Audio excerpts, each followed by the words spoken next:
नमस्कार प्रिय छात्रों, मेरा नाम है सूरज और आप देख रहे हैं मैथ्स विद सूरज सर। तो आज से हम लोग कक्षा 11th का मैथ प्रारंभ करेंगे। तो कक्षा 11th में पहला अध्याय है समुच्चय। तो चलिए समुच्चय के बारे में विस्तार पूर्वक अध्ययन करते हैं। तो पहला अध्याय हमारे पास समुच्चय। तो समुच्चय किसे कहते हैं? तो वस्तुओं के सुपरिभाषित समूह या संग्रह को समुच्चय कहते हैं। अर्थात कोई भी यदि हमारे पास वस्तु दी गई है तो वस्तुओं के सुपरिभाषित समूह या संग्रह को समुच्चय कहते हैं। इसे आप हमेशा याद रखिएगा। जैसे कुछ एग्जाम्पल के द्वारा हम समझते हैं। 0 से 100 तक की संख्याओं का समुच्चय एक समुच्चय है। धन पूर्णांकों का समुच्चय एक समुच्चय है। धन पूर्णांक मीन्स क्या? 1 2 3 4 5 6 7 डॉट डॉट डॉट, ये इनका समुच्चय भी एक समुच्चय है। पूर्ण वर्ग संख्याओं का समुच्चय। तो पूर्ण वर्ग संख्या मीन्स क्या? तो 1 4 9 16 25 इत्यादि, इनका भी समूह एक समुच्चय है। अभाज्य संख्याओं का समुच्चय। तो अभाज्य संख्या मीन्स क्या? तो वे संख्याएं जो केवल एक और स्वयं से पूर्णतः विभाजित होती हैं, वे अभाज्य संख्याएं कहलाती हैं। जैसे 2 3 5 7 11 13 इत्यादि, इनका समूह भी एक समुच्चय होगा। अगला हमारे पास एक सरल रेखा पर स्थित बिंदुओं का समुच्चय। जैसे हमारे पास एक सरल रेखा है, इस पर जितने भी बिंदु स्थित हैं, जैसे कि इस पर जितने भी ये बिंदु स्थित हैं, इनका यदि हम समूह लेंगे तो वो भी एक समुच्चय को दर्शाएगा। ठीक है।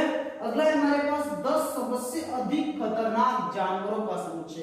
तो यह समुच्चय नहीं है, क्योंकि 10 सबसे अधिक खतरनाक जानवरों का समुच्चय सभी विद्यार्थियों के दृष्टिकोण से भिन्न भिन्न इसके उत्तर मिलेंगे। अर्थात यह कथन सुपरिभाषित नहीं है, इसलिए यह एक समुच्चय को नहीं दर्शाएगा। अगला है हमारे पास विश्व के सर्वश्रेष्ठ 11 बल्लेबाजों का समुच्चय। तो विश्व के सर्वश्रेष्ठ 11 बल्लेबाजों का समुच्चय, यह भी एक समुच्चय नहीं है, क्योंकि इसका भी जो उत्तर मिलेगा वह सभी विद्यार्थियों के दृष्टिकोण से भिन्न भिन्न मिलेगा, अलग अलग मिलेगा। अर्थात यह कथन भी सुपरिभाषित नहीं है, इसलिए इसका भी यह भी कोई समुच्चय नहीं है। ठीक है, आगे चलते हैं। अगला हमारे पास समुच्चयों के अवयव। तो समुच्चयों के अवयव क्या होते हैं? तो उस वस्तु या पद को जिनसे मिलकर समुच्चय बनता है, उस समुच्चय का अवयव कहलाता है। यानी उस वस्तु या पद को जिनसे मिलकर समुच्चय बनता है, उस समुच्चय का अवयव कहलाता है। जैसे संतरा जो होता है वो संतरों के ढेर का अवयव है। कुत्ता जो है वो जानवरों के समुच्चय का अवयव है। यानी कुत्ता जो है वो जानवरों के समुच्चय का अवयव है। आगे चलते हैं। अगला हमारे पास समुच्चय संकीर्तन। यानी कि अब हम लोग समुच्चय देख लिए कि समुच्चय क्या होता है, समुच्चय के अवयव देख लिए क्या होता है। अब हम लोग ये देखते हैं कि इनको हम लोग किससे दर्शाते हैं, यानी किससे लिखते हैं। समुच्चय को किससे दर्शाते हैं और उनके अवयवों को किससे दर्शाते हैं। ठीक है, तो देखते हैं समुच्चय संकेतन क्या होता है। तो सामान्यतः समुच्चय को अंग्रेजी वर्णमाला के बड़े अक्षरों जैसे कि A B C dot dot dot X Y Z से प्रकट करते हैं। यानी कि कोई भी यदि हमारे पास समुच्चय दिया गया हो या हमें कोई भी समुच्चय लिखना हो, तो हम लोग हमेशा उसे अंग्रेजी वर्णमाला के बड़े अक्षरों A B C D dot dot dot X Y Z द्वारा ही प्रकट करते हैं। ठीक है, आगे चलते हैं। और समुच्चय के अवयवों को अंग्रेजी वर्णमाला के छोटे अक्षरों A B C D dot dot dot X Y Z से प्रकट करते हैं। और यदि किसी भी समुच्चय के जो अवयव होते हैं उनको हम लोग अंग्रेजी वर्णमाला के छोटे अक्षरों से दर्शाते हैं। ठीक है, आगे चलते हैं। यह लाइन बहुत ही इंपॉर्टेंट है, इसे ध्यानपूर्वक देखिएगा।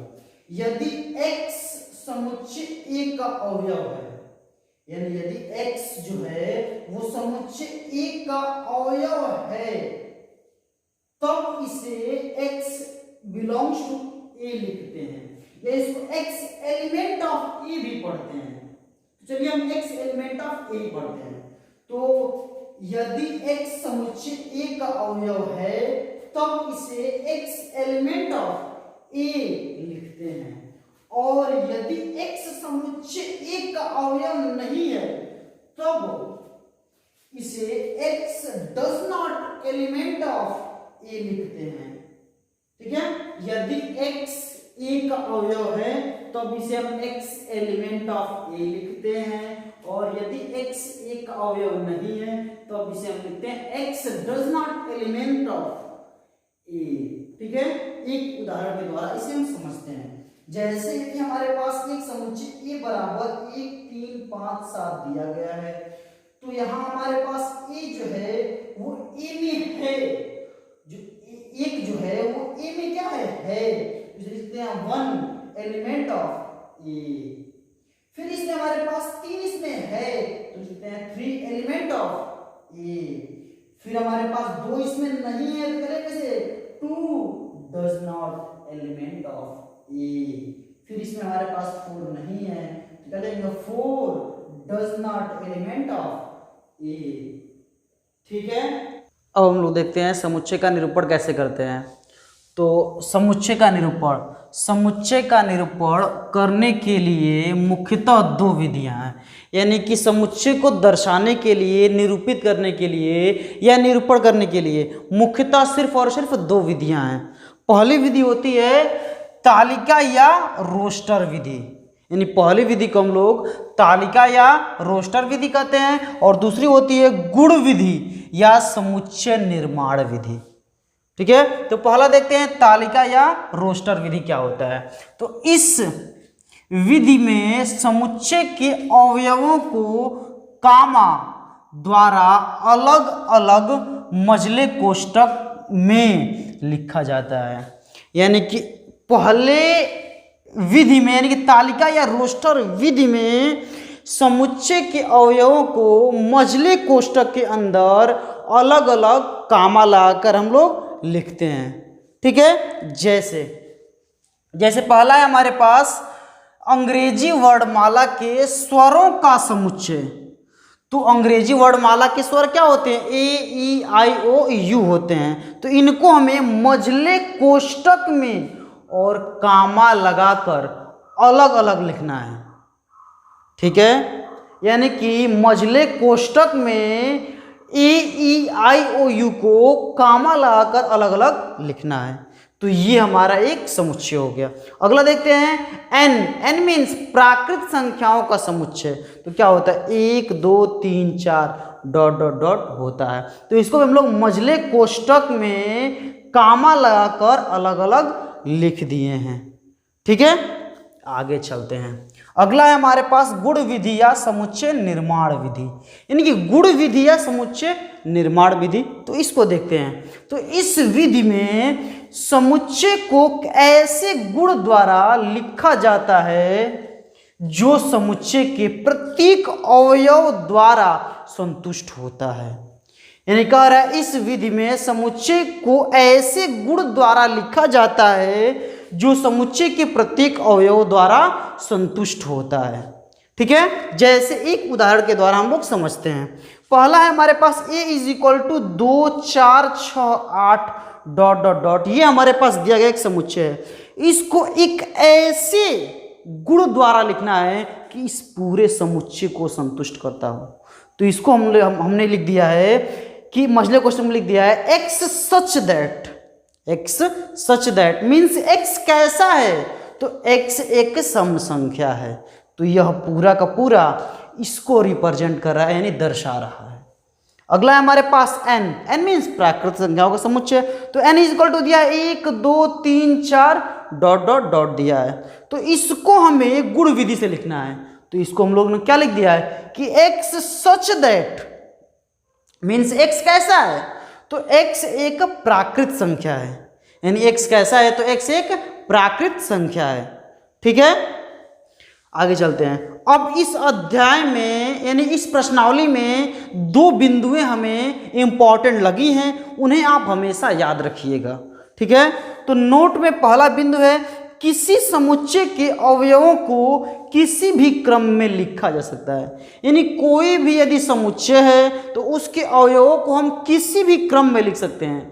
यानी कि जैसे हमारे पास है ए बी सी एक समुच्चय दिया गया है तो इसको ए बी सी लिखें या ए सी बी लिखें या बी ए सी लिखें या बी सी ए लिखें, मीन्स किसी भी क्रम में इनको हम लिख सकते हैं, इससे कोई फर्क नहीं पड़ेगा। दूसरा नोट का बिंदु होता है किसी भी अवयव को एक से अधिक बार नहीं लिखा जाता है। यानी कि किसी भी अवयव को यदि कोई समुच्चय दी गई है तो उसमें जो अवयवों की संख्या एक से अधिक बार है तो उसमें हम सिर्फ एक बार ही लिखते हैं। ठीक है, जैसे कि हमारे पास एक समुच्चय दिया गया है, इसमें हमारे पास 0 2 2 2 0 0 2 है, यानी 0 कितनी बार आया है, 1 2 3 बार आया है और 2 4 बार आया है, तो इनको हम सिर्फ 0,2 लिख सकते हैं। ठीक है, यदि आपको यह वीडियो पसंद आया है तो इस वीडियो को लाइक कीजिए और हमारे चैनल को सब्सक्राइब कीजिए और इस वीडियो को अपने सभी दोस्तों के साथ शेयर कीजिए। और यदि आपको इस वीडियो में कोई भी समस्या है तो आप मुझे नीचे कमेंट बॉक्स में कमेंट करके बता सकते हैं, हम उसका रिप्लाई जल्द से जल्द देने का प्रयास करेंगे। ठीक है, जय हिंद, जय भारत।